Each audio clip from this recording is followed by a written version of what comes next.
अगला प्रश्न जो है ये वडोदरा से है।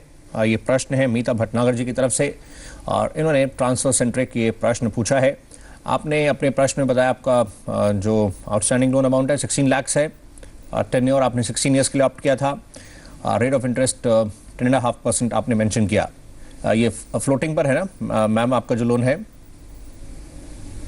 आप लाइन पर हैं? मीता जी, अगर आप लाइन पर हैं, हम कुछ आपसे डिटेल्स चेक करना चाह रहे थे, उसके अकॉर्डिंगली आपको एडवाइस दी जाएगी। समहाउ आपसे अब तक कॉन्टैक्ट एस्टैब्लिश होता है।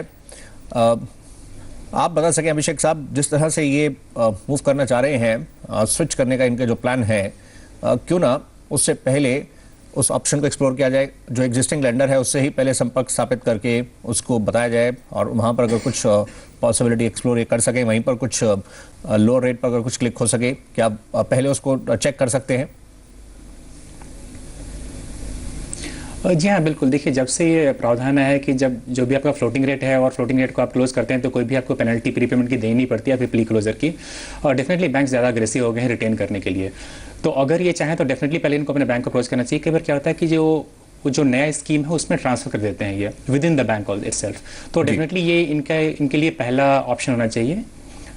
तो और अगर इनका फ्लोटिंग है, जैसे इन्होंने आपका संपर्क स्थापित नहीं पाया, लेकिन अगर इनका फ्लोटिंग है तो डेफिनेटली ये प्री क्लोज कर सकते हैं और किसी दूसरे बैंक में ट्रांसफर कर सकते हैं। बस ये हुआ कि दूसरे बैंक में ट्रांसफर करेंगे तो उनके लिए एक नया लोन होगा, तो उनको सारे के सारे डॉक्यूमेंट्स जमा करने पड़ेंगे, लोन आउटस्टैंडिंग लेटर जमा करना पड़ेगा, हो सकता है कि प्रोसेसिंग फी भी देनी पड़े। तो अगर इनका सेम बैंक में रेट कम होता है तो डेफिनेटली वो प्रेफरेबल है इनके। राइट, इनसे अब कॉन्टैक्ट एस्टैब्लिश भी हो गया। मीता जी, आप बता सकें, ये फ्लोटिंग पर है जो आपका रनिंग लोन है?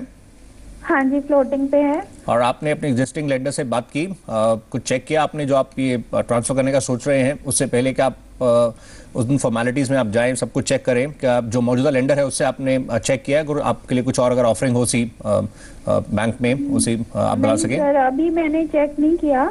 मेरा पहले 2 साल का ड्यूअल रेट होम लोन था। उसके बाद इन्होंने मेरा रेट ऑफ इंटरेस्ट 11.50 कर दिया और वो भी 10.5 करने के लिए उन्होंने मेरे से रिक्वेस्ट का जो लिया उसके भी चार्जेस मेरे से एक्स्ट्रा लिए। वो उसमें इन्वॉल्व रहते हैं। Okay, yes ma'am. तो अब अभी जो मेरा इस साल का लोन स्टेटमेंट उन्होंने दिया है उसमें मैंने 2 लाख रुपीज पे किया, जिसमें 50,000 मेरा प्रिंसिपल है and 150 is the interest amount. Okay, आपको अब इन लाइंस पर राय दिलवाते हैं। बलवंत साहब, आप बता सकें, जैसे इन्होंने कहा पहले ही ये लो रेट पर कुछ इन्होंने स्विच किया है, अगर ये जैसे इनका प्लान है, अगर ये मूव करना चाह रहे हैं, दूसरे ऑप्शन एक्सप्लोर करते हैं, तो आप इनको कैसे एडवाइस करेंगे? मार्केट में जो दूसरे ऑफर्स हैं उसमें कैसे उसको एक्सप्लोर करें और प्रोसेसिंग फ़ी वगैरह और बाकी अगर आप बता सकें जो ऑप्शंस आप इनको समझा सकें। देखिए सौरभ जी, ऐसा है, अभिषेक जी ने वैसे बता दिया है, परंतु मेरे हिसाब से स्टेट बैंक ने अभी 2 दिन पहले ही जो रेट है वो रिड्यूस की है। तो ये जैसे इन्होंने 11.5 से 10.5 पर तो कन्वर्ट करवा दिया है, परंतु स्टेट बैंक में उसको 10.15 पे भी लोन मिल सकता है। और प्रोसेसिंग फीस का जहाँ तक सवाल है तो स्टेट बैंक की जो बैलेंस ट्रांसफर है उसमें जो प्रोसेसिंग फीस है वो मैक्सिमम 1,000 रुपया है। तो उनको जो प्री पेमेंट का पेनल्टी तो देना नहीं पड़ेगा और स्टेट बैंक में जो प्रोसेसिंग फीस है वो 1,000 रुपये ही लगना है। और इसके अलावा थोड़ी सी जो लीगल कॉस्ट वगैरह है डॉक्यूमेंटेशन की वो लग जाएगी। तो मेरे हिसाब से उनको स्टेट बैंक को अप्रोच करना चाहिए।